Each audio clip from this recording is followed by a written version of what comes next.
My fiancée gave me 7 days to sign over 20% of my company to her parents. She didn't expect me to cancel the wedding and send her the bill. 7 days. That is exactly how long Kate gave me to decide whether I was a real man who loved her or a greedy narcissist who cared more about his bank account than his future family. The choice she laid out for me wasn't about picking a wedding cake flavor or deciding between the Maldives or Italy for our honeymoon. No, this was a gun to my head. The demand was simple, according to her. I had 1 week to sign over 20% of my logistics firm to her father, a man who I knew for a fact couldn't manage a lemonade stand without bankrupting it. If I didn't sign the papers by next Friday, the wedding was off. She was leaving, and I would die alone with my money, as she so eloquently put it. I am 34 years old. I didn't inherit a dime. I didn't have a safety net. I built Iron Flow Logistics from the ground up, starting with one beat-up truck and a maxed-out credit card when I was 22. Now, 12 years later, we move heavy freight across 3 states. I have 200 employees who depend on me. I have contracts worth millions. My hands are calloused, my back hurts when it rains, and I have more gray hairs than a man my age should have. But it is mine. Every single bolt, every tire, every contract. It belongs to me. And Kate? Kate was the woman I thought was my sanctuary from the war zone of business. We had been together for 2 years. She was 28, stunning, sharp, and came from a family that acted like royalty. Her father, Richard, and her mother, Eleanor, carried themselves with a kind of stiff upper lip arrogance that usually screams old money. They drove leased luxury cars, wore designer clothes that were a season old, and drank scotch that cost more than my first car. I loved Kate. I really did. She softened my rough edges, or at least she was good at pretending to. But looking back, I realize I was just the mark, the big dumb workhorse who was going to pull their family carriage out of the mud. The ambush happened on a Tuesday night. I had just walked in the door, smelling like diesel and exhaust after spending 12 hours at the depot fixing a crisis with a shipment. I was exhausted. All I wanted was a shower and a steak. Kate was sitting at the dining table. No dinner, no greeting, just a thick manila envelope sitting in front of her like a centerpiece. "We need to talk, Robert," she said. Her voice was ice cold. Not angry, just business. I dropped my keys on the counter. "Can it wait? I just lost a driver and had to rerun a route myself. I'm beat." "No, it can't wait," she said, tapping a perfectly manicured nail on the envelope. "This is about our future. My parents came over today."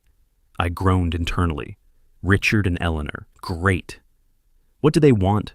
Another loan for the country club dues? I asked, half joking. I had already lent them $5,000 a few months ago that I knew I would never see again. "Stop being disrespectful," Kate snapped. "They are worried about me, about us. They think it is unfair that I am coming into this marriage with nothing to my name while you hold all the assets. They want security." "Security?" I laughed, walking over to the fridge to grab a beer. "Kate, you're marrying a man with a business that nets 7 figures a year. You're getting a prenup that guarantees you a very comfortable payout if things go south, which I barely wanted to sign but did for you. You have security." "That's not enough," she said. She pushed the envelope toward me. "Open it." I ripped it open. Inside was a legal document, a transfer of equity agreement. It outlined the transfer of 20% of Iron Flow Logistics non-voting shares to Richard and Eleanor Vance, effective immediately upon the signing of our marriage license. I stared at the paper. The words didn't make sense. It was like reading a joke written in legalese. "Is this a prank?" I asked, looking up at her. "No," she said, standing up. She looked powerful, almost predatory. "It is an insurance policy. My father says that business is volatile. If something happens to you, or if you decide to trade me in for a younger model in 10 years, my family needs to be protected. They raised me. They invested in me. They deserve a return on that investment." I felt the blood drain from my face, then immediately rush back in, hot and violent. "A return on investment? You're talking like you're a stock I bought. You're my fiancée, Kate, not a racehorse." "Don't be crude," she said, waving a hand dismissively. "It makes perfect sense. You built this company? Yes, but you built it alone. Now we are a team. My parents have connections. Daddy knows people in city planning. He could help you double your contracts. This 20% is just a gesture of good faith, a dowry in reverse."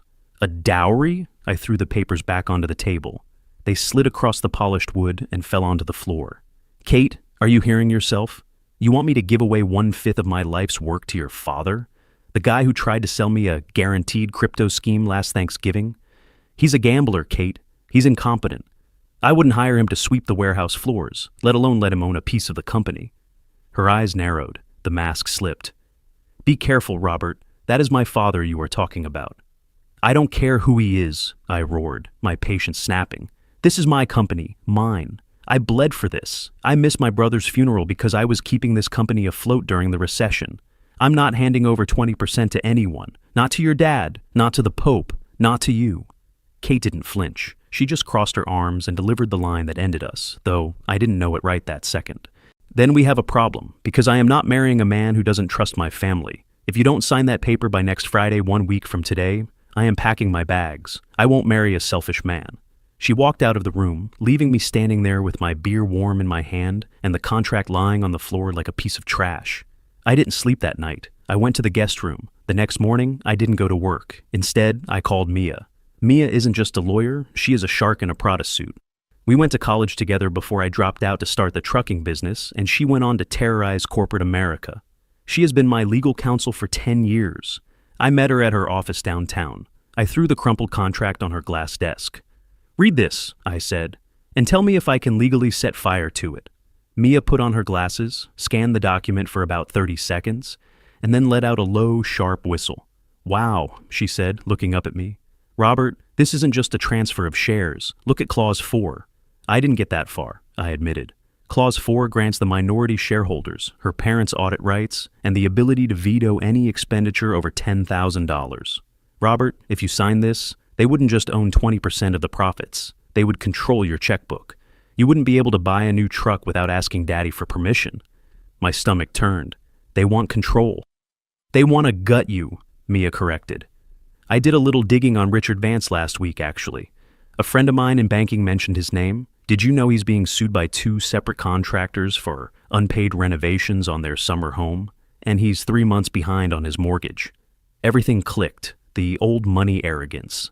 The vague answers about what Richard actually did for a living these days. They weren't protecting Kate. They were broke. They were drowning. And I was the life raft. They didn't want a partnership. They wanted a host to feed on. They're broke, I whispered. Destitute, Mia confirmed. This isn't a wedding gift request, Robert. This is a hostile takeover disguised as a marriage vow. Kate is the Trojan horse. I felt a cold rage settle in my chest. It wasn't the hot, explosive anger from the night before. This was different. This was the cold, calculating focus I used when I was negotiating a multi-million-dollar freight contract. I stopped seeing Kate as the woman I loved and started seeing her as a liability, a bad investment. What do I do? I asked Mia. Mia smiled, and it wasn't a nice smile. She gave you a deadline, right? 7 days? Yeah, next Friday. Good. Use them. Don't break up with her yet. Let them think you're considering it. If they think they have you on the hook, they'll get sloppy. I want you to get them on record admitting why they really want the shares. Because if you just dump her now, she'll spin the narrative. She'll tell everyone you're abusive, controlling, or cheating. We need ammunition. I went home that night and played the role of the beaten man. I told Kate I was thinking about it. I told her that 20% was a lot, but I loved her, and I wanted to make it work. She ate it up. Her demeanor changed instantly. She went from the ice queen back to the loving fiancée. She touched my arm, kissed my neck, told me she knew I would do the right thing. It made my skin crawl. 2 days later, on Thursday, her parents invited us over for dinner. To celebrate the understanding, Kate said. I wore a wire. Well, not a wire like in the movies, but I had my phone recording in my front pocket, the microphone facing out. The dinner was lavish. Steaks, wine, crystal glasses. They were spending money they didn't have to seal the deal. After the dessert, Richard poured me a glass of scotch and leaned back. I'm glad you're seeing reason, Robert, he said, puffing on a cigar. You know, this business of yours, it's impressive, but it needs guidance. With my experience, we could really expand. Maybe get into government contracts. I have friends in the Senate. That sounds promising, Richard, I said, forcing a smile.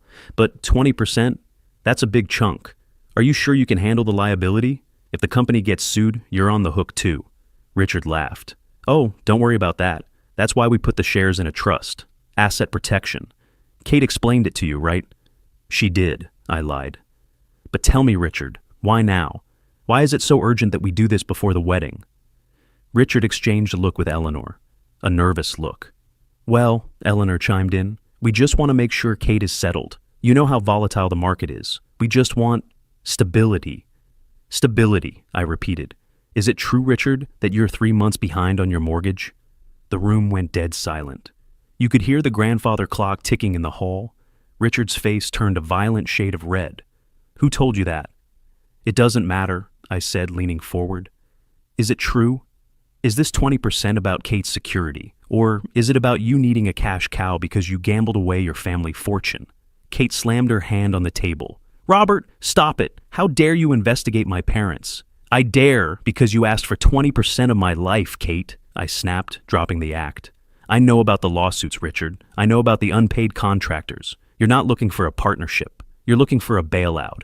Richard stood up, knocking his chair over. "You ungrateful little mechanic. You think you're better than us because you got lucky with some trucks? We are Vances. We have a legacy." "Your legacy is debt," I said calmly, "and I'm not paying for it."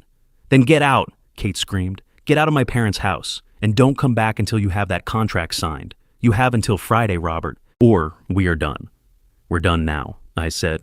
I stood up, took the phone out of my pocket, and stopped the recording. "And Kate, don't bother packing your bags. I'll have a mover send your stuff to this house. Since you love your parents so much, you can live with them. I'm sure they have plenty of room, at least until the bank forecloses." I walked out. I didn't look back. The fallout was nuclear. Kate blew up my phone for the next 24 hours. First it was threats, then begging, then bargaining. She told me I was throwing away true love over money. She told me I would never find anyone as beautiful as her. She told me she was pregnant, a lie which Mia quickly verified was impossible given I had a vasectomy 3 years ago, something Kate knew, but in her panic, she must have forgotten. Then came the smear campaign. By Saturday, she had posted a long, tearful video on social media. She didn't mention the shares, oh no. She claimed I was emotionally abusive. She claimed I was controlling and that I had cut her off from her family because I was threatened by their success. It got traction. People I knew, friends of ours, started texting me. "Dude, is this true?" "Robert, I didn't know you were like that." My reputation was taking hits. A client even called me Monday morning asking if everything was okay, because his wife had seen the video. I called Mia. "Release it." Mia posted the audio recording of the dinner conversation. She didn't just post it, she sent it to every mutual friend, and she had a legal statement drafted that we posted on my personal page. The caption was simple. "I don't usually air dirty laundry, but I will not be slandered. My ex-fiancée demanded 20% of my company to pay off her parents' gambling debts. When I refused, she tried to destroy my reputation. Here is the truth. The internet is a funny place. It loves a victim, but it loves justice even more." The audio was damning. You could clearly hear Richard admitting to the debts, Kate screaming about the contract, and the sheer entitlement dripping from their voices. The tide turned so fast it gave me whiplash. The comments on Kate's video went from "Stay strong, queen" to "Gold digger" in about an hour. She deleted her account by Tuesday. But I wasn't done. I had put a deposit down on the wedding venue. $40,000, non-refundable. I had paid for the florist, the band, the catering. All in, I was out about $70,000. I could have eaten the loss. I have the money. But it was the principle. I sent an invoice to Richard Vance. Not for the wedding costs, I knew he couldn't pay that. I sent an invoice for the consulting fee of reviewing their fraudulent contract, billed at my company's standard rate, plus the cost of the movers I had hired to dump Kate's clothes on his driveway.